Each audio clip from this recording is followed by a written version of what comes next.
Hai guys, salam anti korupsi.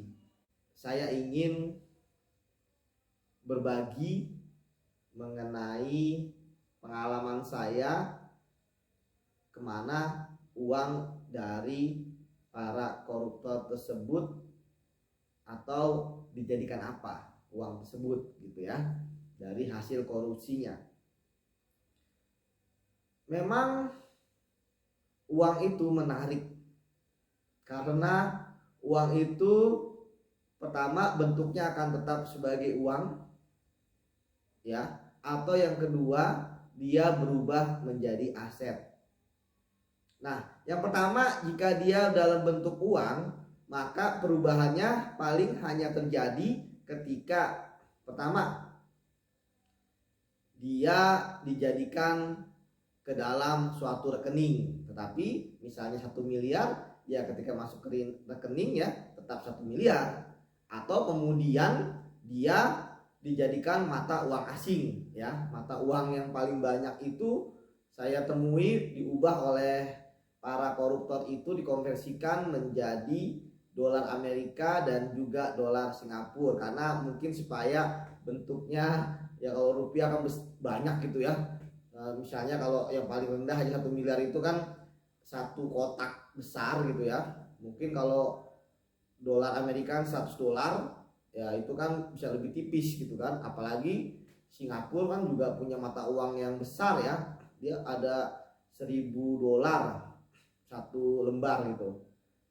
Kemudian yang paling banyak memang itu dalam bentuk aset gitu. Baik itu dibelikan mobil, rumah, tanah gitu kan. Mungkin emas juga ada gitu. Kemudian pernah ada juga tuh, kita pernah melihat ada yang dibelikan apa namanya, mini figure gitu kan, superhero gitu. Kemudian tapi ya sekali lagi kalau saya lihat memang yang paling banyak itu diberikan hal yang kelihatan ya.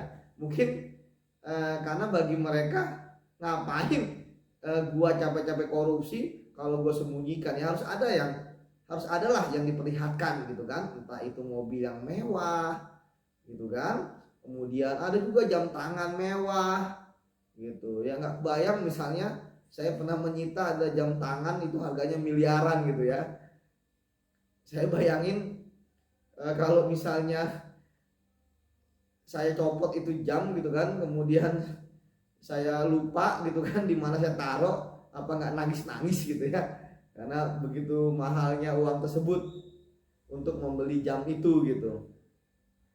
Tapi ya sekali lagi kita kembali ke konsep ya, karena uang koruptor itu adalah bukan hasil jerih payah halalnya dia gitu ya, karena memang dia hanya karena dia punya kewenangan, kemudian dia nggak punya integritas, kemudian dia korup, ya memang uangnya itu akhirnya digunakan sesuka dia gitu kan.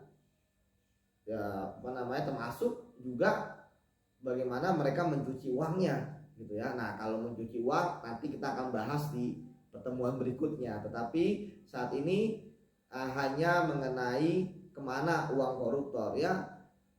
Itulah sebabnya ada suatu teori dalam investigasi, yaitu follow the money.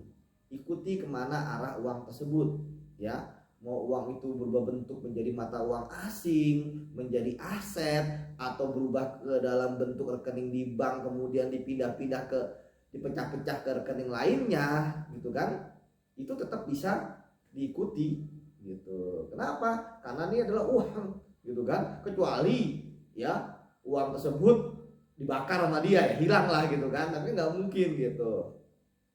Bahkan ketika dia menaruh di rumahnya pun ya itu bentuknya uang seperti itu. Nah itu mengenai kemana uang dari para koruptor yang kalau teman-teman lihat kan begitu dahsyat ya, mega korupsi, dan itu kelihatan dari mana, dari aset-aset yang disita ya. Kemarin kita melihat kan di beberapa kasus yang ditangani oleh KPK, kepolisian maupun kejaksaan kan, ada kapal apa namanya, bukan kapal laut ya, pesiar atau apa gitu ya, ada mall juga gitu kan, ada villa gitu ya, berbagai macam bentuk seperti itu adalah eh, bentuk-bentuk upaya mereka untuk menjadikan uang yang ada di mereka itu menjadi ringkas sebenarnya.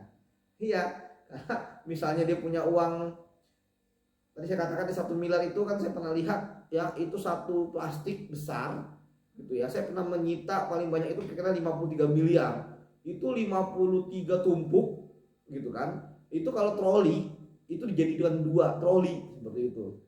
Nah, kan nggak mungkin juga istilahnya apa namanya, kalau uang sebanyak itu kemudian misalnya para koruptor yang korupsinya puluhan miliar dibawa ke rumahnya ya. Jadi mereka ya tadi seperti saya katakan yang meringkas gitu menjadi aset gitu ya. Misalnya satu beli apa, misalnya ada orang korupsi ya 50 miliar gitu.